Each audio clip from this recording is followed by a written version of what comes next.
50 বছর ধরে একটা দেশকে রাডারবিহীন থাকতে হচ্ছে, স্যাটেলাইটবিহীন থাকতে হচ্ছে, পারমাণবিক কোনো অস্ত্র নাই, নিউক্লিয়ার কোনো মিসাইলস নাই, কোনো জিওপলিটিক্যাল বড় বড় রাষ্ট্রের সাথে অ্যালায়েন্স নাই। পক্ষান্তরে উল্টা কুফার তাগুত মুশরিকদের দাসত্বে আমাদেরকে নিয়ে গেছে। তাহলে 50 বছরের খেয়ানতের লিস্ট করলে মানে এক আসমান থেকে দ্বিতীয় আসমান পর্যন্ত হবে আর কি লিস্টটা। এত খেয়ানত 50-60 বছর হয়ে গেছে। এখনো যে বিষয়গুলো নিয়ে আমাদের কথা বলতে হচ্ছে, এটাই হচ্ছে সবচেয়ে লজ্জার। এই বিগত স্বাধীনতার 50 বছরে আমাদের এমন একটা জেনারেশন রেডিমেড পাওয়া উচিত ছিল, যাদের ঘরে ঘরে আলেম, ঘরে ঘরে হাফেজ। এখন ঘরে ঘরে খুঁজলেও বোম মারলেও আলেম বের হয় না, ঘরে ঘরে খুঁজে ছান মারলে একটা করে হাফেজ বের হয় না, আলেম বের হয় না। ঘরে ঘরে ছান মারলে যে কোনো একটা টিকটকার ঠিকই বের হয়।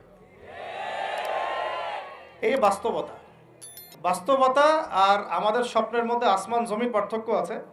এগুলো হাসির কোনো বিষয় না, এটা হচ্ছে বাস্তবতা। মানে পুরা প্রাইমারি স্কুল থেকে শুরু করে প্রাইমারি স্কুলের শিক্ষক, প্রাইমারি স্কুলের টিচার এবং স্টুডেন্ট, হাই স্কুলের টিচার, অনার্সের স্টুডেন্ট, অনার্সের টিচার, মাস্টার্সের স্টুডেন্ট, মাস্টার্সের টিচার, তারপরে যে বিবিএ, এমবিএ, তারপরে যে আপনার প্রাইভেট ইউনিভার্সিটি ইত্যাদি ইত্যাদি, ইভেন বিসিএস সেক্টর, শিক্ষা কমিশন, এমপি, মন্ত্রী, পার্লামেন্ট, সবগুলোকে যদি একটা জায়গায় আপনি বসান, সবাইকে এই 15-16 কোটি মানুষকে একটা জায়গায় বসান, দেখবেন যে এদের 90% কোরআন তেলাওয়াতি করতে পারে না। 50 বছর হয়ে গেছে স্বাধীনতা। তাহলে কাদেরকে নিয়ে আপনি হিন্দুস্তানকে মোকাবেলা করতে চাচ্ছেন? কাদেরকে নিয়ে আপনি যে রামবাম, প্রগতিশীল এবং এই ইসকন টিসকনকে মোকাবেলা করতে যাচ্ছেন? কাদেরকে নিয়ে? আবেগ দিয়ে তো হবে না। আর তাদের ব্যাপারটা তো এতই স্ট্রং, তারা তো এমনভাবে তাদের মানে আগ্রাসন লালন করছে যে ওরা যদি পারত এখন পুরো বাংলাদেশটাকে ওদের মানচিত্রভুক্ত করে ফেলত। ষড়যন্ত্র কিন্তু এই পর্যন্ত, এটা আমরা বুঝি আর না বুঝি। আর আমরা তো খুব সাম্প্রদায়িক সম্প্রীতির বয়ান দিচ্ছি এখন আর কি। বিগত সময়ে কিছু রাজনীতি হয়েছে জঙ্গিবাদ শব্দ দিয়ে রাজনীতি করা হয়েছে।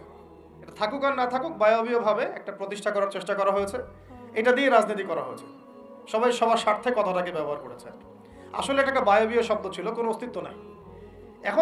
এখন রাজনীতি করা হচ্ছে নতুন করে সংখ্যালঘু শব্দ দিয়ে। কি দিয়ে? সংখ্যালঘু। তো সংখ্যালঘু শব্দ দিয়ে যে রাজনীতি করা হয়, তো সংখ্যালঘু যারা, তারা সংখ্যাগুরু কমিউনিটির মধ্যে সাইফুর রহমানকে এভাবে দিনে দুপুরে কুপিয়ে হত্যা করে কিভাবে? আমরা তো সংখ্যাগরিষ্ঠ, তো সংখ্যাগরিষ্ঠ মানুষের মধ্যে একজনকে সংখ্যালঘু একজন হত্যা করে কিভাবে? এর আগে ফরিদপুরে হয়েছে, আমরা তখনও সাম্প্রদায়িক সম্প্রীতির বলি আওড়াইলাম।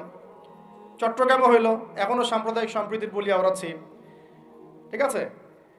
এবং আমাদের সবাইকে বোঝানো হচ্ছে যে সবাই শান্ত থাকেন, কেউ কোনো রকমের টু শব্দ করবেন না। আচ্ছা, করলাম না, শান্ত থাকলাম, ধৈর্য ধরলাম, ঠিক আছে।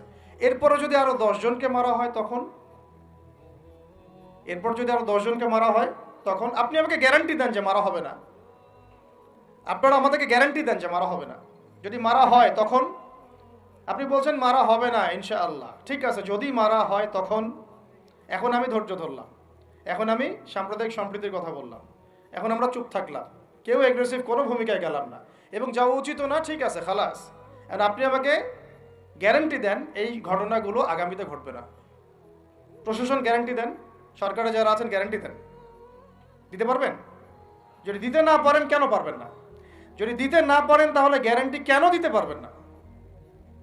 তার মানে আপনার প্রশাসন ফেল করেছে এখানে। সেই ভাইকে হত্যা করা হয়েছে, সেই ভাইয়ের হত্যাকারী যদি 20 জন 30 জন হয়, প্রশাসনের পক্ষে এটা কোনো বিষয় না 30 জনকে কারাগারে নিয়ে আসা এবং আচ্ছা মতো রিমান্ডে সিদ্ধ ডিম ঢোকানো, কোনো বিষয় না। রিমান্ডে ওলামায়ে কেরামের পা ভেঙে দিতে পারেন, তাহলে এটা কেন পারছেন না? তাহলে আপনারা আসলে আমাদেরকে কানাকে মক্কা দেখাচ্ছেন, এই তো। এখন যদি গ্যারান্টি না দিতে পারেন, তার মানে এই সমস্যাটা থাকতে পারে। গ্যারান্টি না দিতে পারার অর্থই হচ্ছে আপনি নিজেই ভয় পাচ্ছেন, নিজেই আপনি শিওর না যে সমস্যাটা আসবে কিনা। কারণ আপনি জানেন যে আমি সমস্যাটাকে ডিল করতে পারি নাই, আসতেও পারে, এই জন্য আমি গ্যারান্টি দিতে পারছি না।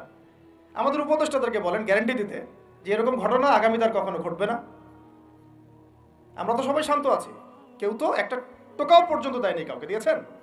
আচ্ছা ঠিক আছে, আবার আমি প্রশ্ন করছি, যদি গ্যারান্টি না দিতে পারে এবং না দিতে পারাটাই তাদের ব্যর্থতা, এবং এর যদি উপযুক্ত বিচার তারা করতে না পারে, না করতে পারাটাই ব্যর্থতা সংখ্যাগরিষ্ঠ মুসলিম রাষ্ট্রে, তাহলে এই ঘটনা যদি আগামী 1 বছরে, 2 বছরে, 5 বছরে আবারও রিপিটেড হয় এবং একজনের জায়গায় 3 জন, 4 জন, 5 জন, 10 জন পর্যন্ত পৌঁছায়, তখন আপনাদের ভাষাটা কি হবে? তখন আপনারা কি ভাষায় কথা বলবেন আর আমাদেরকে কি বুঝাবেন? এটা আমার প্রশ্ন। আরো প্রশ্ন আছে, সাইফুর রহমান যদি আপনার ছেলে হইতো তাহলে কি হতো? সাইফুর রহমান যদি আমাদের উপদেষ্টাদের কেউ হতো তাহলে কি হতো? সাইফুর রহমান যদি আমাদের যে ওলামায়ে কেরামগণ, শ্রদ্ধার সাথেই বলছি, বিনয়ের সাথে, আপনাদের যদি ছেলে হতো আপনারা কি সেম কথা বলতেন কিনা? সাইফুর রহমান যদি আপনার মেয়ের জামাই হতো তাহলে আপনি সেম কথা বলতেন কিনা? এই জায়গাগুলো তো অনেক গ্যাপস আছে। আমাদের এত স্বার্থপর চিন্তা চেতনা যে আমার তো আর নিজের ছেলে মরে নাই, আমার তো আর নিজের ভাইকে মারা হয় নাই, আপনি তো তাকে আপনার ভাই মনে করতে পারছেন না। এখন পর্যন্ত আপনি সাইফুর রহমানকে আপনার ভাই মনে করতে পারেন নাই। সবাই চুপ। আর আমাদের কিছু সুরসুরি মানহাজের কিছু মানুষ আছে, সুরসুরি আর গিরগিটি মানহাজ, মানে তাগুতের নাম এক্স হইলেও তার পক্ষে, ওয়াই হইলেও তার পক্ষে, জেড হইলেও তারই পক্ষে, সবসময় চুপ, একদম সুরসুরি মার্কা ঠান্ডা ঠান্ডা মানহাজ মানুষকে দেওয়া হয়, এবং তারা একটু জনপ্রিয়, এই কারণে জনগণও চুপ হয়ে যায়। তাদের একটা স্ট্যাটাস দেখে মানুষ চুপ। আমার তো আকাবির, আমার তো অমুক, আমার স্কলার এই বলছে, আমার শায়েক এই বলছে, বাস আমি চুপ। আপনি তো নিজের চিন্তাটাকে বিক্রি করে দিয়েছেন মানুষের কাছে, নিজের চিন্তাটাকে আপনি বিক্রি করে দিয়েছেন। একজন সেলিব্রিটি স্কলার এসে একটা স্ট্যাটাস দিল যে সবাই শান্ত থাকেন, কেউ কোনো কথা বলবেন না। কেন কথা বলবো না আমি? শান্ত থাকেন বলার আগে আপনার বলা উচিত ছিল যে আমার ভাইকে এভাবে মারা হয়েছে, আমি এর তীব্র নিন্দা জানাই এবং এর বিচার আমি দাবি করি। তারপরে আপনি বলতে পারতেন আপনারা শান্ত থাকেন, আমরা বিষয়টা ডিল করছি। এই যে ব্রেন ওয়াশ, এই যে আমাদের একটা জজবাকে এভাবে দমন করে দেওয়া হচ্ছে, এর ফলাফল কিন্তু আপনাদেরকে ভোগ করতে হবে। আচ্ছা ঠিক আছে, 10 জন মারা হলো, চুপ করে থাকেন, ভালো কথা। আরো 100 জন মারা হলে তখনই কি চুপ করে থাকবেন? যদি একটা জেলার উপর আক্রমণ হয় তখনই কি চুপ করে থাকবেন? আপনারা শয়তান থেকে পালাতে চাচ্ছেন, কিন্তু শয়তান তো আপনাকে ছাড়বে না। আপনি কিছু বলেন আর নাই বলেন, আমি বলছি না এখনই বলেন, আমি বলছি আপনি এই হত্যার উপযুক্ত বিচার আমাদের সামনে নিশ্চিত করেন। জাতির সামনে এই 20-30 জন লোককে হাজির করে প্রকাশ্যে ফাঁসি দিয়ে দেখান যে হ্যাঁ আমরা সাইফুর রহমানের পক্ষে আছি। কিছুই করতে পারেন নাই পর্যন্ত, আপনারা কিছুই করতে পারেন নাই। ফরিদপুরের ঘটনা কিছু করতে পারেন নাই। এরকম ঘটনা বিচ্ছিন্ন না, এরকম ঘটনা বাংলাদেশের লাস্ট 5 বছরে এবং বিগত 15 বছরে অনেকগুলো হয়েছে। কিছু ঘটনা আমরা জেনেছি, কিছু ঘটনা আমরা জানি না, বেশিরভাগই আমরা জানি না। তো এই যে সমস্যাগুলো আমি সিরাত থেকে কেন বলছি, কারণ সিরাতে আপনাকে এগুলো সমাধান দেবে। আর এই বিষয়টা আমাকে খুব পীড়া দিচ্ছে ভিতর থেকে, যেটা আমাদের আচরণ, আমরা যে এত বেশি মানে দাসত্বের একটা ইয়াতে চলে আসছি, মেজাজটা আমাদের দাসত্বের মধ্যে চলে আসছে। আমরা শত্রুর চোখে চোখ রেখে কথাই বলতে পারি না। শত্রুর চোখে চোখ রেখে কথা না বললে তো সে আমাকে দাম দিবে না। কই, সে তো চায়নার সাথে এসব ডিল করতে পারে না, সে তো ইভেন পাকিস্তানের সাথেও তো পারে না। পাকিস্তানে কি খুব মুসলিমদের ঐক্য আছে নাকি? নাই তো। ওর ইন্টারনাল অবস্থা তো আমাদের চেয়ে অনেক সময় খারাপ। কয়েকটা পারমাণবিক বোম আছে, এই কারণে তার দিকে তাকাতে পারে না। স্বাধীনতার 50 বছরে কয়টা মিসাইল তৈরি করলেন? একটাও তো তৈরি করার ফিকির করলেন না। তাহলে বিগত 50 বছরের ইতিহাস যদি আমরা ঘাঁটি, তাহলে দেখব যে যত রকমের মানব রচিত তন্ত্রমন্ত্র আছে, এই তথাকথিত গণতন্ত্রই বলেন, আর এই জাতীয়তাবাদের কথাই বলেন, আর এই তথাকথিত ধর্মনিরপেক্ষতাবাদ, আর এই কমিউনিজম যা আছে সব ফেল করেছে। পশ্চিমা সব মতবাদ এখানে এমনভাবে ফেল করেছে যেটা ইতিহাসে বিরল। তাহলে একটা মাত্র পথ আপনাদের সামনে এখন খোলা আছে, যেই পথ দিয়ে এই সমস্ত সমস্যার সলিউশন আনা সম্ভব। সেই পথটাই হচ্ছে ওই যে লেখা আছে, সিরার আলোকে উম্মার সংকট নিরসন করা। ওই সিরাতের আলোকে যদি উম্মার সংকট নিরসন করতে না পারি, আর কোনো রাস্তা আমাদের সামনে খোলা নাই। দিন কায়েমের শর্ত 3টা বলেছেন না? 3 নম্বর শর্তটাই হচ্ছে এটা যদি ইবাদত হয়, দিন কায়েম যদি একটা ইবাদত হয়ে থাকে, তাহলে সেই ইবাদত কবুল হবে শুধু একজন ব্যক্তির তরিকায়। কার তরিকায়? মুহাম্মদ রাসূলুল্লাহ সাল্লাল্লাহু আলাইহি ওয়াসাল্লামের তরিকায়। ইবাদত হতে হবে এক আল্লাহর জন্য, হালাল রিজিক থাকতে হবে, এবং তরিকা হতে হবে কার? মুহাম্মদ রাসূলুল্লাহ সাল্লাল্লাহু আলাইহি ওয়াসাল্লাম। তো মুহাম্মদ সাল্লাল্লাহু আলাইহি ওয়াসাল্লামের তরিকাই হচ্ছে সিরাত, যেটার মধ্য দিয়ে আমরা দিন কায়েম করব ইনশাআল্লাহ। আর কোনো রাস্তা খোলা নাই। যত তন্ত্রমন্ত্র নিয়ে আসো, যত তন্ত্রমন্ত্র, এখন তো 4টা-5টা আছে, আরও যদি নতুন কোনো তন্ত্রমন্ত্র নিয়ে আসে, তারপরেও এই জাতির মুক্তির কোনো পথ নাই সিরাত ছাড়া। এখন আমাদেরকে আগে সিরাত পড়তে হবে ভাই, সবাইকে আগে সিরাতটা পড়তে হবে। সিরাত পড়লে পরে আপনারা বুঝতে পারবেন যে ইনশাআল্লাহ তাআলা কোন পথে আমাদেরকে হাঁটতে হবে। এখানে টপিক অনেক ডিপ দেওয়া হয়েছে, অত ডিপে গেলে আমাদের সারা রাত চলে যাবে। আমি শুধু ভাষা কয়েকটা পয়েন্ট বলতেছি, একটু মনোযোগ দেন। নবী সাল্লাল্লাহু আলাইহি ওয়াসাল্লাম যখন থেকে কাজ শুরু করেছেন, কাজ বলতে আমি দাওয়াতের কাজ বোঝাচ্ছি, তখনকার সমাজটা কিন্তু আমাদের মতো এতটাও মানে কমফোর্টেবল ছিল না। একটা অমুসলিম রাষ্ট্রে তিনি দাওয়াতের কাজ শুরু করেছেন। মক্কা কি ছিল? একটা মুসলিম রাষ্ট্র না অমুসলিম রাষ্ট্র?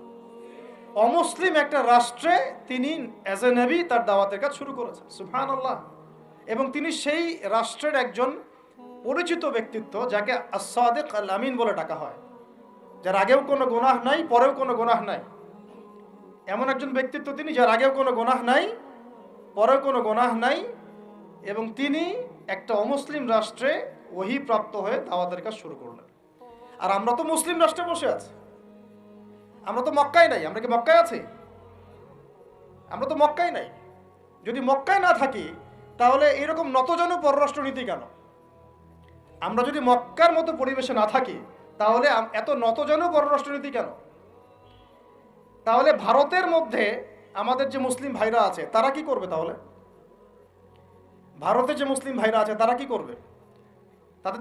তারা কি ওদের পা ধরে ইয়ে করবে, সালাম করবে? হিন্দুদের পা ধরে সালাম করবে? বলেন তো। আমরা তো একটা মুসলিম রাষ্ট্রে আছি, তো মুসলিম রাষ্ট্রে থাকতে এত নতজানু পররাষ্ট্রনীতি কেন? এত দাসত্বের শৃঙ্খল কেন?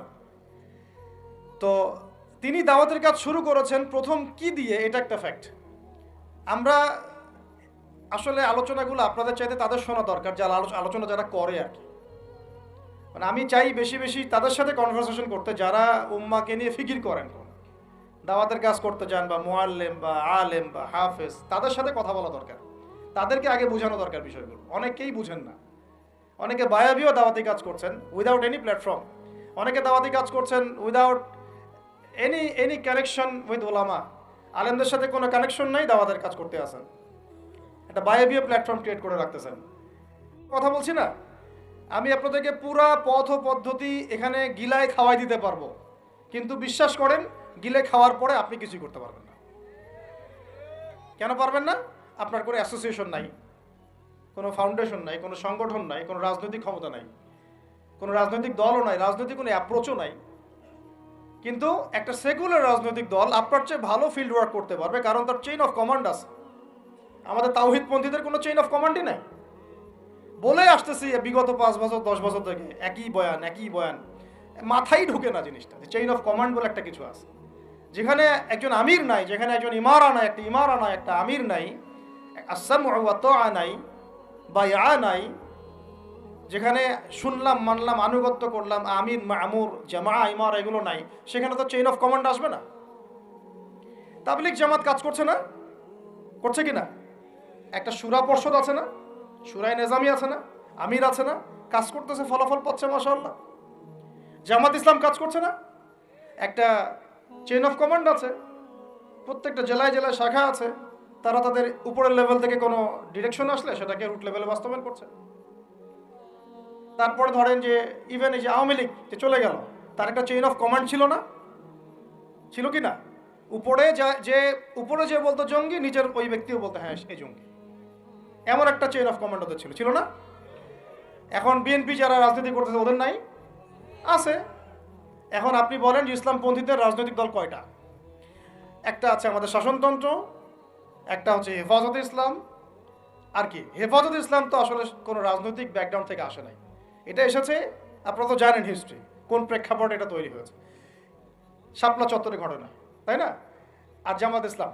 আর কথা হচ্ছে যে আমাদের তো মানে পৃথক পৃথক প্ল্যাটফর্মগুলোর মধ্যে একটা ঐক্যবদ্ধ সমন্বয় সবার আগে দরকার, তারপরে আমাদের একটা একটা বৃহত্তর চেইন অফ কমান্ড দরকার। তখন কি হতো যে উপর থেকে একটা একটা কিছু ছেড়ে দিলে একদম নিচ পর্যন্ত আসতে সময় লাগতো না। এখন এগুলোর বাইরে আবার যারা চান যে না কোরআন এবং হাদিস, ইসলামী ইমারা, শরিয়া এগুলো বাস্তবায়ন হবে, দাওয়াতের সাথে সাথে জিহাদ থাকতে হবে, এবং আমরা কোনো গণতন্ত্র, সেকুলারিজম এইসব পশ্চিমা আদর্শে যাব না, তারা ফেসবুকে বায়োবিও ঘুরে বেড়াচ্ছেন। সবাই ফেসবুকে বায়োবিও ঘুরে বেড়াচ্ছেন, ইউটিউবে ইন্ডিভিজুয়ালি কাজ করছেন, সবার নিজস্ব স্বতন্ত্র মার্কাস, মাকতাবা ইত্যাদি ইত্যাদি, কোনো সমন্বিত প্রয়াস নাই। এইভাবে তো হবে না। এইভাবে কি হবে? সর্বোচ্চ এককভাবে কিছু দাওয়াত দেওয়া যাবে, কিন্তু নবী সাল্লাল্লাহু আলাইহি ওয়াসাল্লাম ওহী প্রাপ্ত হওয়ার পরেই দাওয়াতের যে কাজ শুরু করলেন, এটাই চেইন অফ কমান্ড। সুবহানাল্লাহ। একটা জামার মধ্যে তিনি সবাইকে নিয়ে আসছেন। খেয়াল করে দেখেন, প্রথম ওহী আসলো কি সংক্রান্ত? ইকরা বিসমি রাব্বিকাল্লাযী খালাক। এই তো পড়ুন আপনার রবের নামে যিনি আপনাকে সৃষ্টি করেছেন। তো পড়া, তিনি কি পড়তে পারতেন? তিনি তো পড়তেও পারতেন না। তিনি তো বলছিলেন যে মা আনা বিকারি, আমি তো পড়তে জানি না, তারপরে তাকেই পড়তে বলা হচ্ছে আপনি পড়ুন। কারণ এই জ্ঞানতাত্ত্বিক রেভলিউশন ব্যতীত সমাজ সংস্কার সম্ভব না। এখন আমরা সমাজ সংস্কার সবাই করতে যাচ্ছি, কম বেশি সবার জায়গা থেকে, পড়াশোনা কেউ করতে চায় না। আল্লাহর কসম করে বলছি, যারা ইভেন দাওয়াতের কাজ করছে এইসব জায়গায় আমরা যারা দাঁড়ায় আছি না, তাদের অনেকেই ওলামায়ে কেরামের সাথে কোনো তাআল্লুকই না, কোনো সিলেবাস নাই, কোনো পড়াশোনা নাই, কোনো ক্রাইটেরিয়া নাই, কোনো অ্যারাবিক শেখার কোনো ফিকির নাই, কোরআন শেখার কোনো ফিকির নাই, তাফসির শেখার কোনো ফিকির নাই। আমি দাওয়াতের কাজ করতেছি, সুবহানাল্লাহ, মানুষ আমাকে সেলিব্রিটি মনে করে, দ্যাটস অল। এভাবে হয়? এভাবে কি দাওয়াতের কাজ হয়? অথচ নবী সাল্লাল্লাহু আলাইহি ওয়াসাল্লামকে আল্লাহ পাক পড়তে বলছেন। তাহলে প্রথম দরকার আমাদের জ্ঞানতাত্ত্বিক রেভলিউশন। যেটা বললাম যে বিগত 50 বছরে অলরেডি আমাদের ঘরে ঘরে একজন করে আলেম, একজন করে হাফেজ থাকা উচিত ছিল। এটা বিগত 50 বছরের শিক্ষা সিস্টেমটা এমনভাবে সাজানো হয়েছিল যেটা একটা ধর্ম নিরপেক্ষ শিক্ষা সিস্টেম। এটা এই যে একটা ছেলে বসে আছে 30 বছর বয়স, ওর তো অধিকার ছিল যে সে এসএসসি, এইচএসসি, অনার্স মাস্টার্স লেভেলে এসে কোরআনের অর্থ করার যোগ্যতা সে অর্জন করবে। এটা তার রাইটস ছিল অ্যাজ এ মুসলিম কান্ট্রির একজন সিভিলিয়ান হিসেবে। তার রাইটস ছিল এটা, যে আমি একজন মুসলিম কান্ট্রির সিভিলিয়ান, আমার রাইটস আছে স্কুলে গিয়ে কোরআন শেখার, কলেজে গিয়ে কোরআনের তাফসীর শেখার, অনার্স লেভেলে গিয়ে হাদিস পড়তে শেখার, হাদিসের মুতাআলা করার। ইভেন সে মাস্টার্সের পরে ইফতা দেওয়ার মতো যোগ্যতা অর্জন করতে পারতো যদি শিক্ষা সিস্টেমটার মধ্যে সমন্বয় থাকতো। কিচ্ছু করা হয় না এইসব লেভেলে। 50 বছর ধরে এই জাতিকে শিক্ষার অন্ধকারে রাখা হয়েছে। কওমি মাদ্রাসাগুলো যদি না থাকতো, এই দেশ থেকে ইসলামকে মিটাই ফেলে দিত এরা। এটা বাস্তবতা। আলিয়া মাদ্রাসার একটা চমৎকার সিলেবাস ছিল, কিন্তু আস্তে আস্তে ওইটাকে এমনভাবে বিকৃত করছিল, এটাকে এমনভাবে দলীয়করণ করেছিল যে ওখান থেকে, আরে ওয়াল্লাহি আমি বলছি, আল্লাহর কসম করে বলছি, আমি নিজেও ভাই বানিয়েছি অনেকে, 3টা সেন্টেন্স দিলে 3টা সেন্টেন্সের পার্থক্য করতে পারছে না। বিশ্বাস করবেন কি সেন্টেন্স? একটি কিতাব, এটি একটি কিতাব, এই কিতাবটি, 3টা সেন্টেন্স আরবি করতে দিয়েছি, গত পরশুদিন করতে পারে নাই, কামিল পাস। একটি কিতাব, এই কিতাবটি, আর এটি একটি কিতাব, 3টা সেন্টেন্সের পার্থক্য করতে দিয়েছে। কিচ্ছু না এটা, এটা মাদানী নেসাবের প্রথম বছরের পড়া। তাহলে সিগা ধরছি, গর্দান বলতে পারতেছে না, এবারও দিতে দিলে এবারও দিতে পারছে না। এটা পারবে না তো জেনারেল মানুষের। আপনারা তো ইসলামিক লাইনে পড়েছেন, আপনারা পারবেন না কেন? কেন পারবেন না? তাহলে কি পড়াশোনা করলেন? ওখানে তো 10 বছর সময় ঢেলে দিয়েছে। একজনকে জিজ্ঞাসা করলাম যে যে কোনো একটা আয়াত শোনাচ্ছে, ওই যে সূরা হামিম শেষের একটা আয়াত বললো কি জানি, ইন্নাল্লাযীনা ক্বালু রাব্বুনাল্লাহ সুম্মা ইসতাকামু তাতানাজ্জালু আলাইহিল মালায়েকা, এই যে আয়াতটা আছে না, আল্লা তাখাফু ওয়া লা তাহজানু। ঠিক আছে ভাই, এখন অর্থটা বলেন। অর্থ বলতে পারে না। তাতানাজ্জালুর গর্দান দেন, মাসদার বলেন, বলতে পারে না। আলিয়া মাদ্রাসা থেকে পড়াশোনা করেছেন, দাখিল আলিম ফাজিল করেছেন, বলতে পারে না। এটা আপনারাও জানেন, ওলামায়ে কেরাম যারা বসে আছেন, যে অবস্থা কি। শুধু কওমি মাদ্রাসাগুলোর এই মেহনতগুলো যদি না থাকতো, তাহলে অরিজিনাল ইসলামকে তারা মিটাই ফেলে দিত বাংলাদেশ থেকে। টিকে আছে এখন। কিন্তু আমি ওইদিকে যাচ্ছি না, ওইটা অন্য আলোচনা, এটা আমাদের ভিতরের কথা। কথা হচ্ছে একজন জেনারেল শিক্ষিত ছেলে যে এদেশের মুসলিম নাগরিক, তার রাইটস আছে প্রাইমারি স্কুলে সে কোরআন তেলাওয়াত করা শিখবে। শিখতে পারে নাই কেন? কেন পারে নাই? পিতা মাতাও তো মাশাআল্লাহ সুবহানাল্লাহ সেই কোয়ালিটির। ছেলে 10 বছরে কিছু শিখুক না শিখুক, বাংলা ইংরেজি অঙ্ক তাকে শিখতে হবে। কোরআন হাদিস এগুলো তো কোনো বিষয় না। এগুলো কোনো বিষয় হলো? আপনাদের কাছে আল্লাহর কসম এগুলো দামি নাই। ওই একদিন দুই দিন ওয়াজ মাহফিলে আইসা আবেগ দেখান।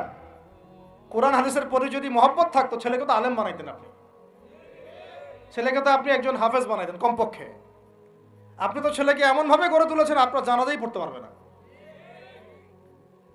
সেদিন আমরা টাঙ্গাইলে একজনের জানাজা পড়তে গেছি, এক পরিচিত ভাইয়ের আম্মা মারা গিয়েছেন। তো ওই দিন কি একটা আক্কেল হলো, শিক্ষা হলো যে যদি আপনি ছেলে মেয়েকে যদি আলেম না বানিয়ে যান, ছেলেকে যদি আলেম না বানিয়ে যান, সঠিক জানাজাটাও মনে হয় ভাগ্যে জুটবে না। হ্যাঁ, একটা মুনাসিব জানাজাও ভাগ্যে জুটবে না। তো আমাদের এই স্কুল কলেজ পড়ুয়া ছেলে মেয়েদের রাইটস ছিল এগুলো শেখার, শিখতে পারে নাই। অনার্সে পড়ে, তার বয়স কত? 20 থেকে 25 বছর। 25 বছরে সে 25টা সূরা জানে না, 25টা সূরার নামই জানে না, 25টা সূরার নাম বলতে পারে না। কোরআন বিধান কায়েম করতে আসছেন আপনি, সুবহানাল্লাহ। 25টা হাদিস বলতে পারেন না, 25 জন নবীর নামও বলতে পারে না।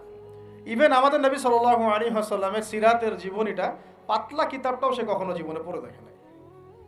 এই অবস্থা মাস্টার্সে, বিসিএসে সব জায়গায় একই চলছে। আর বিসিএসের যে ভাইবা হয় সেখানে কি ইসলাম ধরা হয়? বিসিএসের ভাইবা যখন হয় তখন তাকে কোরআন তেলাওয়াত জিজ্ঞাসা করা হয়? তাহলে আপনি কোরআন তেলাওয়াত করতে পারেন না, রাষ্ট্র চালাবেন কিভাবে? কোরআনের সাথে কোনো তাল্লুক নাই। তার মানে আপনাদের কনসেপ্ট হচ্ছে রাষ্ট্র আলাদা, কোরআন আলাদা। মানে রাষ্ট্র চালাতে কোরআন লাগে না, আপনার কনসেপ্ট এটাই। হ্যাঁ, না হলে তো কোরআন আপনি আনতেন সিলেবাসে, তাফসির আনতেন, হাদিস আনতেন, সিরাত আনতেন।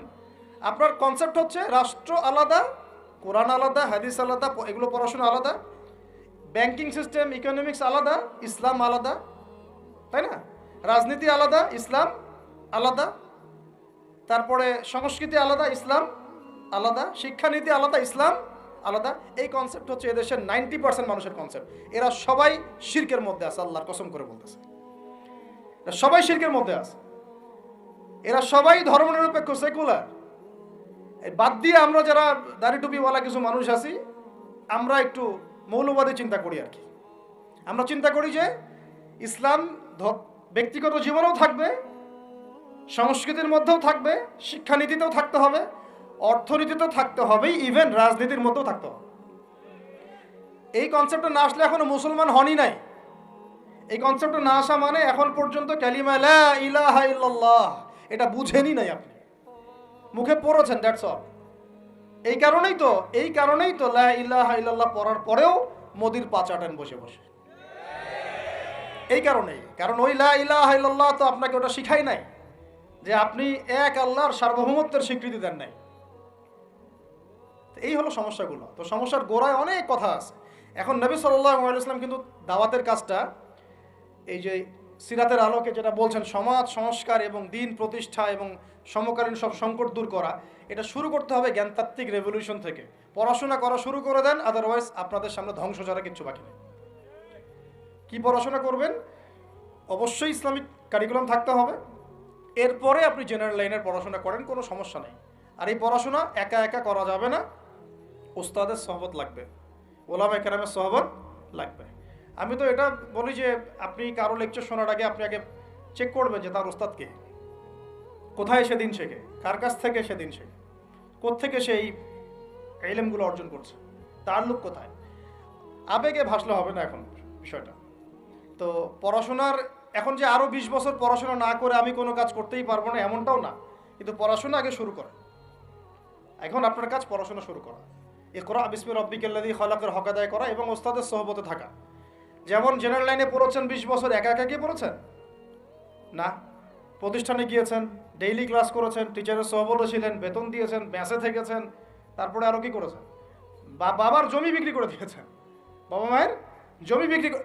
সেম অন্ততপক্ষে এতটুকু যতটুকু আপনি জেনারেল লাইনের জন্য করেছেন, জেনারেল লাইনে যতটুকু করেছেন, ত্যাগ, শ্রম, মেধা খরচ, কষ্ট স্বীকার করা, এর যদি অর্ধেকও যদি দিন শিক্ষার জন্য করতে না পারেন, আপনি নিজেও মুনাফিক, আমরা নিজেরাও মুনাফিক। তখন বেশক আমাদের মধ্যে নেফাকি আছে।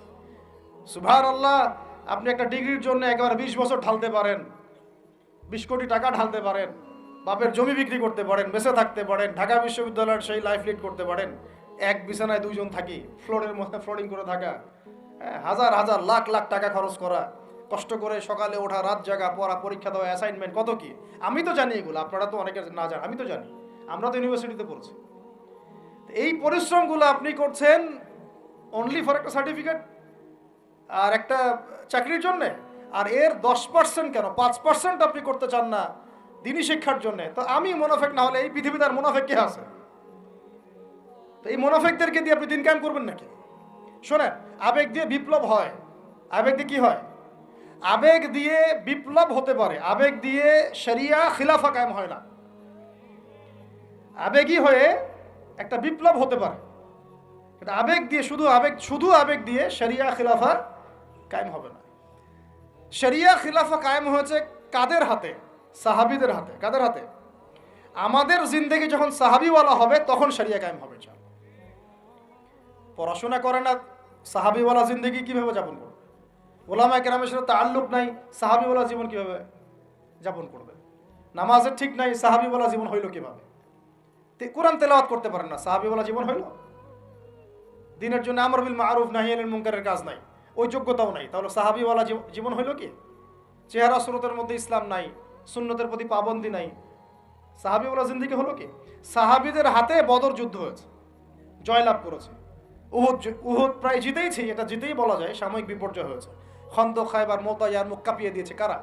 সাহাবীরা।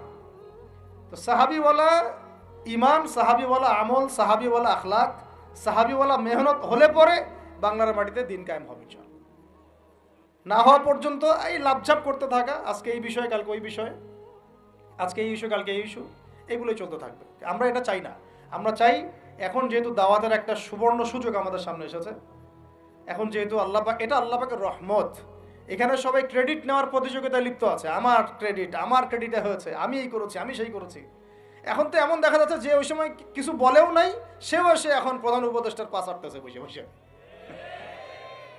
কি সুবহানাল্লাহ! মানে রক্ত দিল এক ভাই, মানে বছরের পর বছর কারাগারে পচে মরল একদল, বছরের পর বছর, দিনের পর দিন, মাসের পর মাস আয়না ঘরে ধুকে ধুকে মরল আর একদল। ঠিক আছে, বললাম তখন থেকে বের হলে কেউ সুস্থ থাকে না। বছরের পর বছর মামলা মোকদ্দমা হচ্ছে একদল, এক একজনের ঘাড়ে 3টা 4টা 5টা 10টা 20টা করে মামলা। হ্যাঁ, তারপরে বছরের পর বছর এই ফ্যাসিজমের বিরুদ্ধে দাঁড়ানোর কারণে দেশ থেকে বিতাড়িত হয়েছে একদল, হয় নাই? শাপলা চত্বরে রক্ত দিয়েছে আর একদল। তারপরে এই ছাত্র ভাইদের হাজার হাজার পঙ্গু হয়ে পড়ে আছে বিভিন্ন জায়গায় আর একদল, আর শত শত মানুষ রাস্তায় প্রাণ দিল আর একদল, আর উড়ে এসে জুড়ে ক্ষমতায় বসলো আর একদল। সার্কাস চলতেছে, এবং এখন তাদের লেজুর ভিত্তি করতেছে আরেক দল, তাদের লেজুর ভিত্তি করতেছে নতুন আর একটা সম্প্রদায়, নতুন এক প্রাণী। তার চক্ষুর লজ্জাও নাই, এদের চক্ষুর লজ্জাটুকুও না। আগে যখন এক তাগুত ছিল তখন তার পাচারত, সুবহানাল্লাহ, এবং ওই তাগুতের এগেনস্টে যদি কেউ কথা বলতো তাকে বলতো খারেজি। কি বলতো? আগে যে তাগুত ছিল তার পা চাটতো আর কি, এবং তার এগেনস্টে যদি কেউ কথা বলতো তখন ওই তাগুতের দালালি করে মানুষকে বলতো খারেজি, অমুক গোষ্ঠী তমুক গোষ্ঠী। হ্যাঁ, তারপরে যখন এই বিদ্রোহগুলো হতে হতে হতে বিদ্রোহ করা বলতে আবার হারাম। বিদ্রোহ করা কি? বিদ্রোহ করা হারাম, রাষ্ট্রের সরকারের বিরুদ্ধে প্রতিবাদ করা হারাম, নাজায়েজ, করলে হবে খারেজি। কিন্তু ছাত্র ভাইরা যখন আন্দোলন করে ওই সরকারকে পতন ঘটায় দিল, তখন আবার নতুন যে সরকার আসছে ওর পা চাটা আবার ফরজ। কি বুঝলেন? কি বুঝলেন? এই চলতেছে। আবার বুঝাই, এক তাগুত ছিল, সেই তাগুত আল্লাহ বিরোধী কাজ করত, কিছু ভাই এর প্রতিবাদ করত, যারা প্রতিবাদ করতো ওদেরকে এরা বলতো খারেজি, এদের মানহাজ ঠিক নাই, আকীদা ঠিক নাই, এরা উগ্র, ইত্যাদি ইত্যাদি। এবং তাদের কারণেই কিন্তু এই ভাইগুলোকে আয়না করে যেতে হয়েছে। এটা খোলামেলা বলে দিলাম, এদের কারণেই এই ভাইদেরকে কোথায় যেতে হয়েছে? আয়না করে যেতে হয়েছে। তারপরে ছাত্র ভাইরা দেখা গেল যে বিপ্লব করে, প্রতিবাদ করে একদম এই সরকার ফেলে দিল। ফেলে দেওয়ার পরে যখন আবার নতুন কেউ আসলো, তখন এই নতুন যারা আসলো তাদের পাচাটা আবার ফরজ হয়ে গেল। তখন হইল ফতোয়া কি, সরকার আনুগত্য করা ফরজ। এই চলতেছে, ইসলাম শিখতেছেন এদের কাছ থেকে আপনারা অনেকেই। যাক, আমি এগুলো বলতে গেলে একটু হাইপার হয়ে যায়, আল্লাহ পাক মাফ করেন। আস্তাগফিরুল্লাহ আল্লাযী লা ইলাহা ইল্লা হুয়াল হাইয়ুল কাইয়ুম ওয়া আতুবু ইলাইহি। মূল পয়েন্টে আসি, অনেক লম্বা আলোচনা করতে পারবো না। এই শুরুটা করবেন কোত্থেকে বলেন? না, শুরুটা করবেন একবার ইখলাস ঠিক রাখা।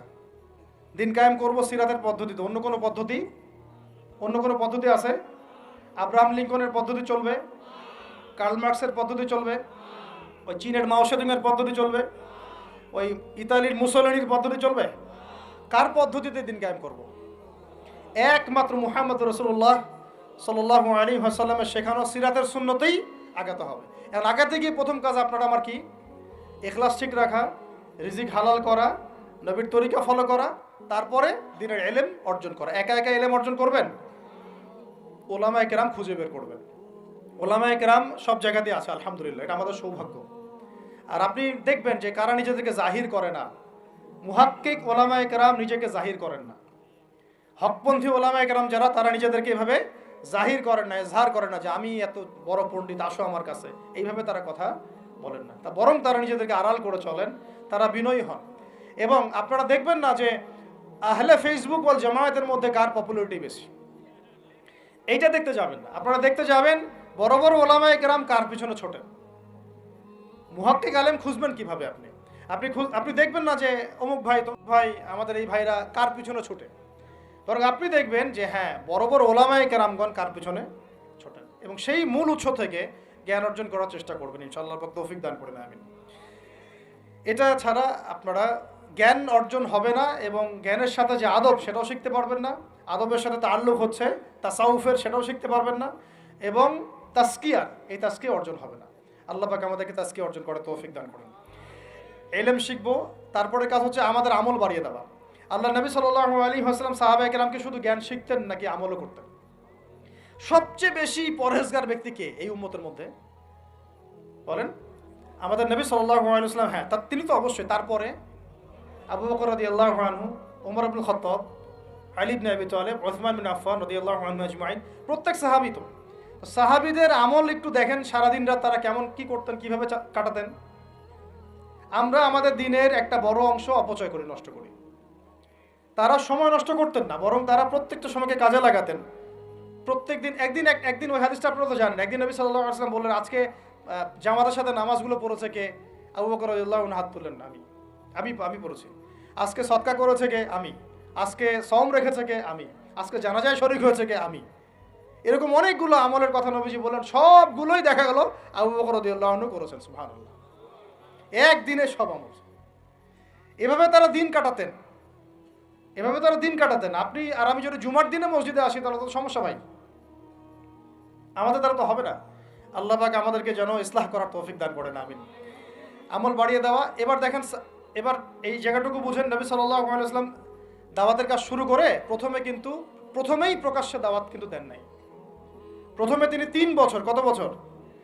তিনটা বছর তিনি গোপনে দাওয়াত দিয়েছেন। কত বছর? 3 বছর গোপনে দাওয়াত দিয়েছেন। এখন এই গোপনে দাওয়াত দেওয়ার পরিবেশ আমাদের এখানে দরকার নাই। কেন নাই? কারণ আমাদের এখানে স্পষ্ট দাওয়াত হয়ে গেছে না? এখন তো আমাদের এখানে মক্কার মতো অবস্থা না যে আবার প্রথম 3 বছর গোপনে দাওয়াত দিতে হবে কি?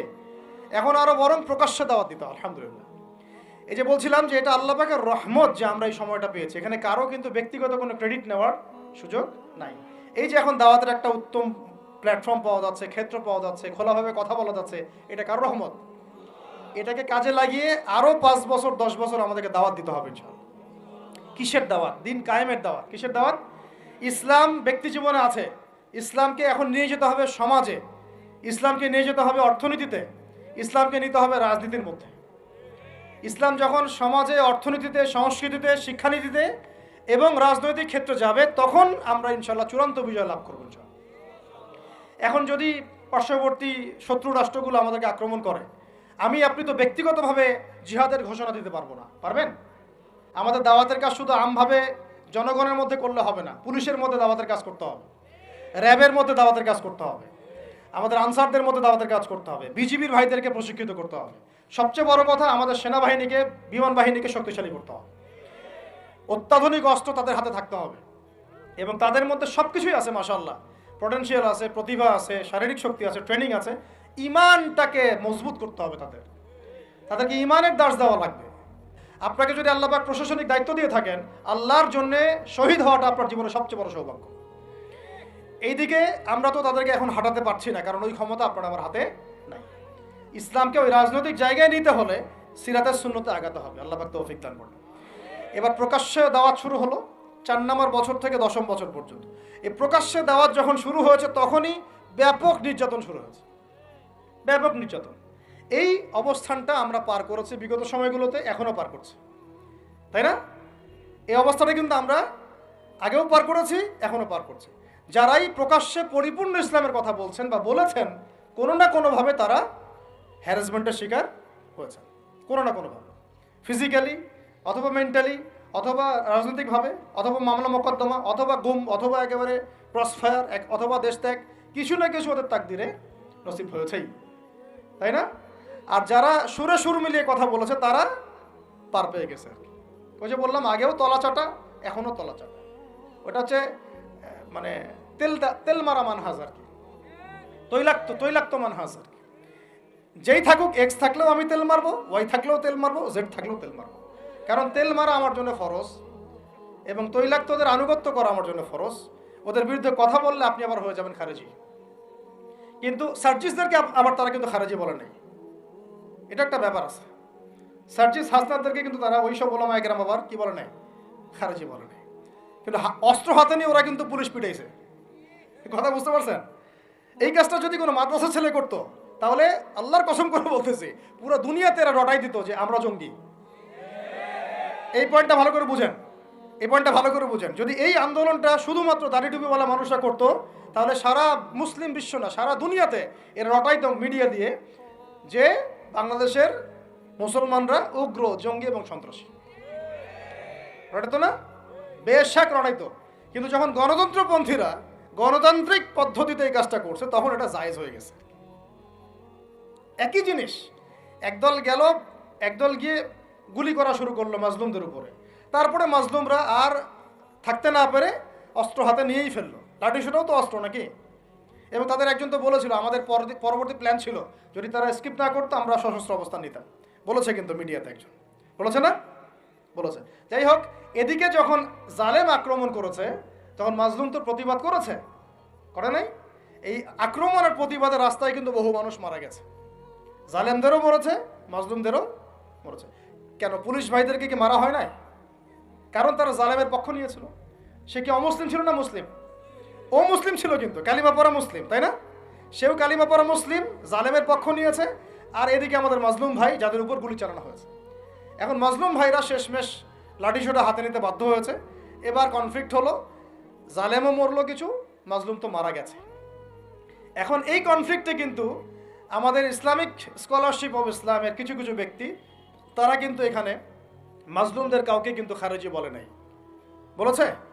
মাজলুমদের কাউকে কিন্তু তারা সন্ত্রাসী, জঙ্গি সব শব্দ ইউজ করে নাই। কিন্তু এটা যদি দাড়ি টুপিওয়ালা কোনো মানুষ করতো তাহলে খবর ছিল।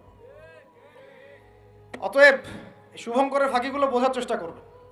এইভাবে আমাদেরকে ধোকায় ফেলা হচ্ছে, এইভাবে পুরো জাতির তরুণ প্রজন্মের জিহাদি জজবা ধ্বংস করে দেওয়া হয়েছে। এইসব থিওরি, এইসব তত্ত্ব দিয়ে, এইসব ফতোয়াবাজি করে পুরা 16 কোটি মানুষের জিহাদি জজবাটাকে নষ্ট করে দেওয়া হচ্ছে। অন্যায়ের প্রতিবাদ করলেই আপনাকে জঙ্গি বলে দেওয়া হবে, অন্যায়ের বিরুদ্ধে কথা বললেই আপনার উপরে এইসব চলে আসবে। অথচ গণতান্ত্রিক পদ্ধতিতে যখন তারা লড়াই করছে এটা তখন জায়েজ হয়ে যাচ্ছে। তখন 100টা মরলেও জায়েজ, 1000 মরলেও সুবহানাল্লাহ। আর এখানে সাইফুর রহমানকে মারা হয়েছে, 2-1 ভাই যদি একটু কড়া গলায় কথা বলে, বাকিরা বলছে এত গলা বড় করার দরকার নেই, আস্তে করে কথা বলেন, অপেক্ষা করেন। শয়তান থেকে পালাচ্ছেন তো, শয়তান তো আপনার থেকে পালাবে না, শয়তান আপনাকে ধরবে। আপনি শয়তান থেকে পালাতে যাচ্ছেন তো, এটা একটা সাপ। এটা কি একটা, এখন যেটা দেখছেন এগুলো সাপের লেজ। এগুলো কি? এগুলো সব সাপের লেজ। সাপের মাথা কোথায় জানেন? একদম দিল্লিতে। সাপের মাথা কোথায়? এখন এই সাপের লেজ নিয়ে আপনার এত ভয়, মাথা আসলে যে কি করবেন আল্লাহই ভালো জানে। কথা হচ্ছে যে এই সাপের লেজ আপনি কাটবেন কিভাবে? কাটতে হলে একটা অস্ত্র লাগবে। সেই হাতিয়ার, সেই তরবারের নামই হচ্ছে ইসলাম। সেই তরবারের নামই সিরাত। এর বাইরে কোনো তরবাল নাই। আজকে যদি লেজ কাটতে পারেন, কাল মাথাও কাটতে পারবেন ইনশাআল্লাহ। এখন যদি লেজের কাছে হেরে যান, মাথা কাটতে পারবেন না। এখন আপনি শয়তান থেকে পালাতে যাচ্ছেন, কিন্তু শয়তান আপনার থেকে পালাবে না, ও আপনাকে ধরবে। আজকে 10, কালকে 20, যদি কালকে আল্লাহ না করে 100 হয়, তখন দেখবো আপনাদের বিবৃতি কেমন হয়। আপনারা কোন ভাষায় কথা বলেন সেটা দেখার অপেক্ষা আছি আমি আর কি। উপযুক্ত শাস্তি নিশ্চিত না করা হলে এগুলো লাই পাবে না, বেশক লাই পাবে। এখন শাস্তি কি উপযুক্ত নিশ্চিত করা হয়েছে কিনা এখন পর্যন্ত আমরা দেখি নাই কিছু। ফরিদপুরের ঘটনা তো দেখি নাই আমরা কিছু, এর আগের ঘটনাগুলো তো আমরা কিছু দেখি নাই। অতএব আমরা এই জায়গায় অনেক বেশি কনসিয়াস যে আপনারা আগে এক নৌকায় পা রেখেছিলেন, এখন আবার 2 নৌকায় পা রাখলেন কিনা। আগে তো পা রেখেছিলেন শুধুমাত্র এক নৌকায়, ভারতীয় নৌকায় আর কি। আর এখন পা রাখতেছেন ভারতীয় নৌকায়, পাশাপাশি আমেরিকান নৌকায়। 2 নৌকায় 2 পা রাখতেছেন। যখন 2 নৌকায় 2 পা থাকবে, তখন কিন্তু ডোবা আরও বেশি সহজ হয়ে যাবে আর কি। এটাও মাথায় রাখেন আর কি। তখন কিন্তু পা রাখারও জায়গা পাবেন না। তো এই জিনিসগুলো আমাদের ভালো করে বোঝা দরকার। আল্লাহ পাক আমাদেরকে বোঝার তৌফিক দান করুন। কোরআন আছে ভাই, দিন ইসলাম আছে, নবীর সুন্নত আছে, আমাদের কোথাও যাওয়ার দরকার নাই। এই সহজ কথাটা আমরা বোঝাতে পারতেছি না। সহজ কথা, আমাদের কাছে কোরআন আছে, হাদিস আছে, রাসূলের সিরাত আছে, সুন্নত আছে, বরেণ্য উলামায়ে কেরাম আছেন, দেশে 16 কোটি মুসলিম তাওহীদি জনতা আছে। কোথাও যাওয়ার দরকার নাই আমাদের। আমরা আমাদের দেশের ভাগ্য ইনশাল্লাহ করে নিতে পারবো ইনশাআল্লাহ। আর কারো দালালি করার কোনো দরকার নেই আমাদের। দুঃখজনক হচ্ছে এত কিছুর পরেও, আল্লাহর কসম, এত কিছুর পরেও এখন পর্যন্ত আমাদের দেশটা ভারতীয় দালাল মুক্ত হইতে পারলো না। প্রত্যেকটা ডিপার্টমেন্টে এখন ওদের দালাল বসেই আছে। ভাই একটা নামাজ পড়বেন আপনি, নামাজ পড়ার জন্য জায়গাটা পাক লাগবে না, কাপড়টা পাক লাগবে না? নাপাক কাপড়ে নামাজ হবে? নাপাক জায়গায় নামাজ হবে? একটা প্লেট নিয়েছেন, খাবার খাবেন, বিরিয়ানি খাবেন, তো বিরিয়ানি খাওয়ার আগে প্লেটটা পরিষ্কার করবেন না? প্লেট যদি পরিষ্কার না হয়, সেখানে বিরিয়ানি খাওয়া যাবে? দেশটা তো পরিষ্কার হচ্ছে না। আগে দেশটা পরিষ্কার করেন, তারপরে বিরিয়ানি খাওয়া যাবে ইনশাআল্লাহ। বরং এখন আমরা ওই ময়লাদের সাথে আপোষ করে চলার চেষ্টা করছি, আঘাত করার চেষ্টা করছি। আবার কেউ কেউ তো নিজের গিরগিটি রং পাল্টায় ভিতরে ঢুকে গেছে, টের পাওয়া যাচ্ছে না। আছে না এরকম? আপনারা সবাই বুঝেন, এগুলো আমি খোলামেলা বলার প্রয়োজন নেই। মূল কথা হচ্ছে, একটা বিষয়কে পবিত্র না করে একটা জমি চাষ করব, আগে আমাকে ওই জমিটাকে সার দিতে হবে, কীটনাশক দিয়ে ওটাকে দূর করতে হবে। জমি পবিত্র না করলে এখানে পবিত্র বৃক্ষ রোপণ করা যাবে না। সিম্পল একটা কথা, আপনি বিরিয়ানি খান আর যাই খান, পাত্র পরিষ্কার করতে হবে। এই পাত্র এখনো পরিষ্কার হয় নাই। আল্লাহ পাক আমাদেরকে প্রত্যেকটা মহল থেকে এই বিজাতীয় দালালদেরকে দূর করার তৌফিক দান করেন। এ দেশের ভাগ্য আল্লাহ করবেন ইনশাআল্লাহ। যদি আমরা আমাদের সিরাতের উপর থাকি, রাসূলের সিরাতের উপর থাকি, কোরআন সুন্নাহর উপরে থাকি এবং ঐক্যবদ্ধ থাকি, আমাদেরকে পরাজিত করতে পারার মতো কোনো জাতি না ইনশাআল্লাহ, পারবে না ইনশাআল্লাহ। এটা আমাদের কনফিডেন্স থেকে বলা না, এটা আমাদের পূর্ণ ইয়াকিন থেকে বলা। কিন্তু সমস্যা হচ্ছে আমরা ওই রাস্তায় হাঁটতেই পারতেছি না। আল্লাহ পাক আমাদেরকে সেই হিকমা এবং প্রজ্ঞা দান করেন। আমিন। আল্লাহ পাক উপযুক্ত নেতৃত্ব আমাদের সামনে নিয়ে আসেন। আমিন। এবং দোয়া করি আমরা যেন ইসলামপন্থী সরকার আল্লাহ পাক আমাদের সামনে নিয়ে আসেন, যাদেরকে সামনে রেখে আমরা এই পুরো দেশ জুড়ে ইসলামী শরিয়া প্রতিষ্ঠার মেহনত করতে পারি। আল্লাহ পাক সে তৌফিক দান করেন। তো শেষ কথাগুলো হচ্ছে এরকম যে এই 10 বছরে প্রচুর নির্যাতন হয়েছে, কিন্তু ইসলাম কিন্তু থেমে যায় নাই। যখন হামজা এবং ওমর রাদিয়াল্লাহু আনহুর মতো মানুষের ইসলাম কবুল করেছেন। আরেকটা কথা মনে রাখবেন, আমাদের নবীজি কিন্তু সাল্লাল্লাহু আলাইহি ওয়াসাল্লাম দুর্বল সাহাবীদেরকে হিজরত করতে বলেছিলেন। কোথায়? আবিসিনিয়াতে। কোথায়? আবিসিনিয়ায়।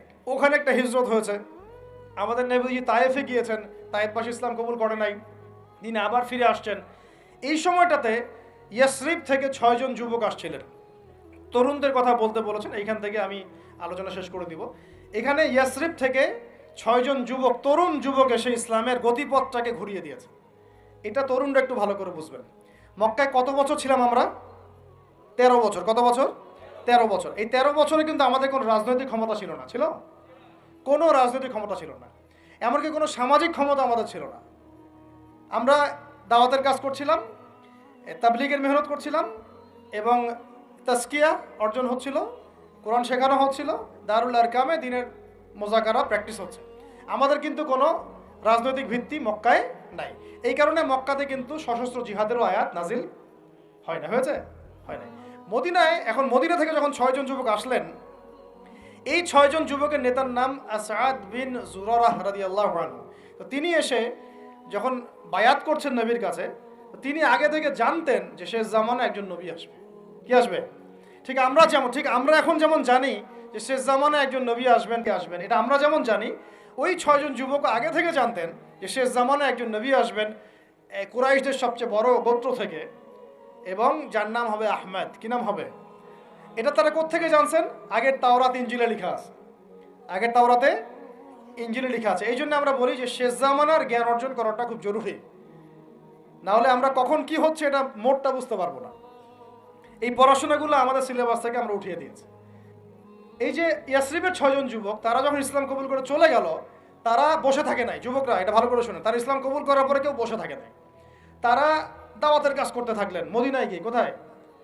মক্কাও অমুসলিম রাষ্ট্র, মদিনাও কি তখন কিন্তু অমুসলিম রাষ্ট্র, তখন কিন্তু সবাই মদিনার ইসলাম কবুল করে নাই।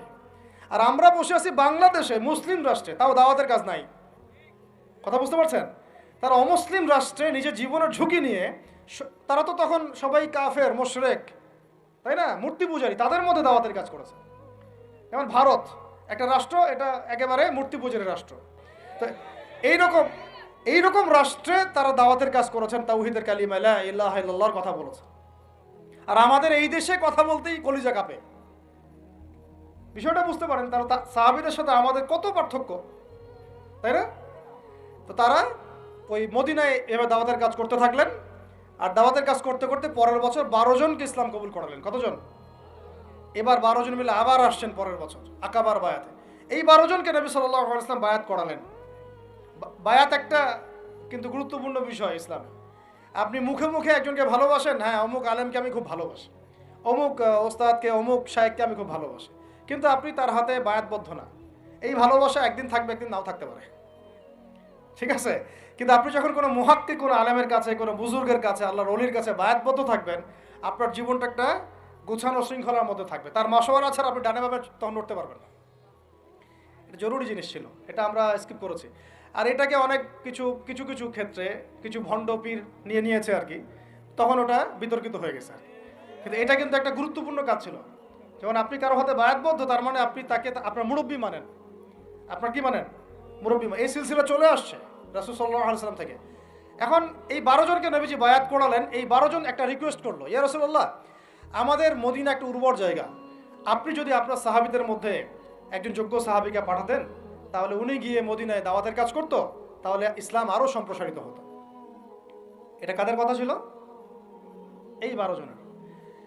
তো এবার নবী সাল্লাল্লাহু আলাইহি ওয়াসাল্লাম, সুবহানাল্লাহ, আবু বকর রাদিয়াল্লাহু আনহুকে না, উমর রাদিয়াল্লাহু আনহুকেও না, হামজা রাদিয়াল্লাহু আনহুকেও না, হ্যাঁ আর কে, আব্দুর রহমান বিন আউফ রাদিয়াল্লাহু আনহুকেও না, জান্নাতের সুসংবাদ প্রাপ্ত 10 জন সাহাবী যে লিস্ট আছে, এই লিস্টের কোন সাহাবীকে তিনি পাঠালেন না। বরং তিনি একজন ধনীর দুলাল ছিলেন, ইসলামের জন্য সব বিসর্জন দিয়েছেন, এমনভাবে বিসর্জন দিয়েছেন যে তার গায়ে ফসকা পড়ে গিয়েছিল। উহুদ যুদ্ধের দিন তাকে দাফন করা হয়েছে শাহাদাতের পরে, মানে কাফনের 2 টুকরা কাপড় পর্যন্ত পাওয়া যায় নাই। কিন্তু তিনি ছিলেন মক্কার ধনীর দুলাল, যার পারফিউমের গন্ধ, মানে এক রাস্তা দিয়ে হাঁটলে ওই রাস্তা সবাই পেত যে হ্যাঁ এটা ওই ব্যক্তির পারফিউম।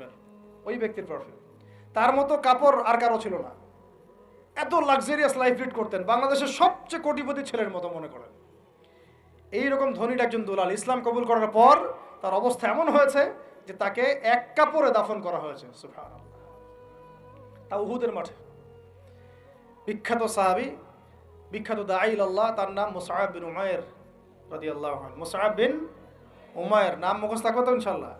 এগুলা মুখস্থ করার উচিত। বাংলাদেশের মানুষ, মানে কি বলবো, যে জয় বাংলা শব্দটা যতবার বলছে সাল্লাল্লাহু আলাইহি ওয়াসাল্লাম ততবার বলে নাই। এমন একটা জাহালাত। যারা আপনারা ধর্মনিরপেক্ষ রাজনীতি করেন, তারা আপনাদের নেতাদের নাম যতবার নেন, রাসূলের নামও ততবার নেন না। আবার আপনারা যারা ধর্মনিরপেক্ষ রাজনীতি করেন, আপনারা আপনাদের নেতার নাম যতবার নেন দিনে, আল্লাহ রসুলের নামও ততবার নেন না। তাহলে কিভাবে আপনাদের দ্বারা আমাদের কম সফল হবে? কিভাবে সফল হবে? কিভাবে জাতিকে আপনি সফলতার পথ দেখাবেন? তা মুসআব বিন উমাইর রাদিয়াল্লাহু আনহুকে নিয়ে আমাদের গল্প থাকা উচিত ছিল বইয়ের মধ্যে, হ্যাঁ থাকা উচিত ছিল না? আলাদা কিতাব না হোক, অন্তত একটা চ্যাপ্টার থাকতে পারতো তাকে নিয়ে। ইসলামের ইতিহাসের প্রথম দায়ী মুসআব বিন উমাইর আছে, ওই লারে লাপ্পা আছে বইয়ের মধ্যে, ভং সং এগুলো আছে। এই বিপ্লবের পরেও, এই বিপ্লবের পরে পরিবর্তিত বাংলাদেশেও যদি আমাদেরকে এগুলোই দেখতে হয়, তাহলে তো বলবো যে জেলাও সেই কদু হইল। পরিবর্তিত বাংলাদেশের শিক্ষানীতির মতো যদি এগুলোই থাকে, তাহলে তো বলবো জেলাও সেই কদু হলো। কি পার্থক্য হলো? এগুলো পরিবর্তন করতে হবে। আল্লাহ পাক আমাদের ঊর্ধ্বতন কর্তৃপক্ষকে বোঝার তৌফিক দান করেন। আর যোগ্যদের কথা মূল্যায়ন আপনারা করবেন না, যোগ্যদের কথা মূল্যায়ন করবেন না।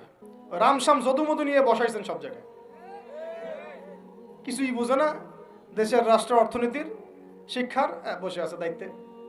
মানে এটা কলেজের ক্যান্টিন নাকি? কলেজের ক্যান্টিন সবাই বসে চা খাইতে বসছি আর কি, বিষয়টা এরকম কি? ওলামায়ে কেরামদের মধ্যে মুহাক্কিক ওলামায়ে কেরামদের 2-3 নাই। কার সাথে মাশওয়ারা করতেছেন? পরামর্শ আলেমদের সাথে মাশওয়ারা নেই, মাঝে মাঝে ডাকে চা খাইতে, এই পর্যন্তই আর কি। এগুলো কি? তার মানে আপনারা ঘুরে ফিরে আগের সেই ওই সেকুলারিজমই প্রতিষ্ঠা করতে চাচ্ছেন, কিন্তু একটু নতুন আঙ্গিকে আর কি। আল্লাহর কসম করে বলতেছি, বাংলাদেশের তাওহীদি জনতা এবার এগুলো সহ্য করবে না ইনশাআল্লাহ। যদি ইসলামপন্থী আমাদের মুরব্বীরা, তুল্লাবরা, আমাদের ইসলামপন্থী জামাআগুলো যদি মাঠে থাকে, এই কাজ আপনারা করতে পারবেন না ইনশাআল্লাহ। কিচ্ছু লাগতো না যদি হেফাজতে ইসলাম তার যদি রাজনৈতিক দূরদর্শিতায় সবসময় মাঠে থাকতো, প্রত্যেকটা জায়গায় রাজনৈতিক ক্ষেত্রে হেফাজতে ইসলামকে টক্কর দিয়ে কেউ বাংলাদেশের শাসন ক্ষমতায় যেতে পারতো না। এখন আমাদের মুরব্বীরা এগুলো নিয়ে ফিকির করবেন ইনশাআল্লাহ, আমরা আশা করি আর কি। কোনো দিকে চিন্তা করার দরকার নাই। জীবন দেওয়ার জন্য হাজার হাজার লক্ষ লক্ষ তুল্লাব রেডি আছে ইনশাআল্লাহ, লাখ লাখ তুল্লাব রেডি আছে। আপনারা মাঠে যান, মাঠে থাকেন, রাজনীতি করেন। ওয়াজ মাহফিলের প্যান্ডেল বাদ দিয়ে আপনারা এবার রাজনীতির মঞ্চে যান ইনশাআল্লাহ। কারণ আমাদেরকে ইসলামকে রাষ্ট্র ক্ষমতায় নিতে হবেই যদি আমরা অস্তিত্ব টিকে রাখতে চাই। না হলে যদি ওই যে চট করে যারা ঢুকে পড়তে চায়, তাদের যদি কেউ কখনো ঢুকে পড়ছে, তাহলে আমাদের কল্যাণ থাকবে না, কিছুই থাকবে না। না থাকবে গাছ, না থাকবে কোনো ফল। এই জিনিসটা আমাদের বোঝা উচিত। আল্লাহ পাক আমাদেরকে বোঝার তৌফিক দান করেন। তো এখান থেকে শেষ হয়ে যাবে ইনশাআল্লাহ, একটু ধৈর্য ধরেন। এই যে 12 জন যুবকের কথা বললাম, তার সাথে দায়ী সাহাবীকে পাঠানো হলো, তার নাম কি? এবার শুনেন, এই সাহাবী রাদিয়াল্লাহু আনহু 1 বছরের মধ্যে, কত বছর? 1 বছর দাওয়াতি কাজ করে তিনি পুরা মদিনার 75টা ফ্যামিলিকে ইসলাম কবুল করিয়েছেন। কতটা? এবার তার পরের বছর এই 75টা ফ্যামিলি আল্লাহর নবীর কাছে এসেছে সাল্লাল্লাহু আলাইহি ওয়াসাল্লাম। ইয়া রাসূলুল্লাহ, আমরা ইসলাম কবুল করতে চাই। আমরা জানি মক্কাতে আপনি নির্যাতিত, আপনার সাহাবীরা নিপীড়িত, আপনি আপনার সাহাবীদেরকে নিয়ে আমাদের মদিনা চলে আসুন। নবীজি সাল্লাল্লাহু আলাইহি ওয়াসাল্লাম বায়াত করালেন কয়েকটা বিষয়ের। আল্লাহর সাথে কাউকে শরীক করবে না, চুরি করবে না, জিনা করবে না, একে অপরকে মিথ্যা অপবাদ দিবে না, সৎ কাজে আদেশ করবে, অসৎ কাজে নিষেধ করবে, আমার আনুগত্য করবে, সুখে দুঃখে আমার আনুগত্য করবে, সচ্ছল অসচ্ছল উভয় অবস্থায় আল্লাহর পথে দান করবে। ঠিক আছে, আমি যদি মদিনায় যাই বা যখন যাব, তখন আমাকে আর আমার সাহাবীদেরকে এমনভাবে তোমরা প্রোটেক্ট করবা যেভাবে তোমরা তোমাদের স্ত্রী সন্তানকে করো। তোমরা কি রাজি আছো? একজন সাহাবী বলছেন যে ইয়া রাসূলুল্লাহ, ফামা লানা ইযা ফাআলনা যালিক, আমরা যদি এটা করি তাহলে কি পাবো? নবীজি বলছেন আল জান্নাহ, জান্নাত পাবে। কি পাবে? জান্নাত পাবে। তখন আয়াত নাযিল হয়েছে, ওই যে সূরা তাওবার 111 নম্বর আয়াতটা, ইন্নাল্লাহা আশতারা মিনাল মুমিনিনা আনফুসাহুম বিআন্না লাহুমুল জান্নাহ। ওই যে ওই আয়াতটা, ইয়াকাতিলুনা ফি সাবিলিল্লাহি ফায়াকতুলুনা ওয়া ইউকতালুন। এই যে পুরো আয়াতটা নাযিল হয়েছে কিন্তু এখানে। এবার এই যে 75টা ফ্যামিলি এখন চলে গেল মদিনায়। কোথায়? এই জায়গাটা বুঝেন, এই জায়গাটা আমরা এখন আসতে পারি নাই। বাঙালি জাতিকে এখন এই জায়গায় যাইতে হবে। পুরো নেশনটাকে এখন কোথায় যেতে হবে? এই মদিনা রাষ্ট্রে যেতে হবে। আমরা এখনো মদিনা রাষ্ট্রে যেতে পারি নাই। এবার আমরা 75টা ফ্যামিলি চলে গেলাম মদিনায়, মক্কায় আমাদের কেউ নাই। গুটি কয়েক মানুষ আছেন যারা যেতে পারে নাই, মাযুর। বেশিরভাগ চলে গেছেন কোথায়? মদিনায়। আর কিছু আছেন আবিসিনিয়ায়, কিছু আছেন কোথায়? আবিসিনিয়ায়, কিছু আছেন মদিনায়। এই হলো মদিনায় হিজরত। হিজরত করার পরে মসজিদ নির্মাণ করা হয়েছে। কি নির্মাণ করা হয়েছে? মসজিদ। মসজিদটা একটা পার্লামেন্টের মতো ছিল, শুধু নামাজ রোজার জায়গা না, একটা পার্লামেন্টের মতো, একটা সংসদের মতো। এখান থেকে ডিসিশন পলিসিগুলো মেকিং হতো। তারপরে আনসার যারা ছিলেন সেখানে সাহায্যকারী, তারা হলেন আনসার। আর যারা হিজরত করে গেলেন তারা হলেন মুহাজির। নবীজি আনসার আর মুহাজিরদের মধ্যে ভ্রাতৃত্বের বন্ধন স্থাপন করলেন। এই যে আমাদের দরকার এখন ঐক্যের প্ল্যাটফর্ম। কি দরকার? ঐক্যের প্ল্যাটফর্ম। তাদের সেখানে তারা ভূখণ্ড পেলেন, রাষ্ট্র ক্ষমতা পেলেন, ভ্রাতৃত্বের বন্ধন হলো, পার্লামেন্টের মতো মসজিদ হয়ে গেল, এবং ওখানে আরও কিছু মোশরেকরা ছিল, তাদের সাথে মদিনা সনদ বা একটা চুক্তি হলো। এটা একটা কনস্টিটিউশন, সংবিধান হলো। এই জায়গায় আমরা এখনও যেতে পারি নাই। যেতে পারছি? আমাদের সেরকম আলাদা কোনো স্বতন্ত্র ইসলামিক কান্ট্রি নাই, আমাদের সেরকম ইসলামিক কোনো কনস্টিটিউশন নাই, ইসলামিক আমাদের মধ্যে ইভেন ভ্রাতৃত্বের বন্ধনও নাই। ওই রকম কোনো একজন আমির এবং একটা জামা আমাদের মধ্যে এখন নাই। এখন আমরা মদিনা রাষ্ট্র কায়েম করতে পারি নাই। মদিনা রাষ্ট্র কি সেকুলার রাষ্ট্র ছিল? ধর্মনিরপেক্ষ রাষ্ট্র ছিল কি?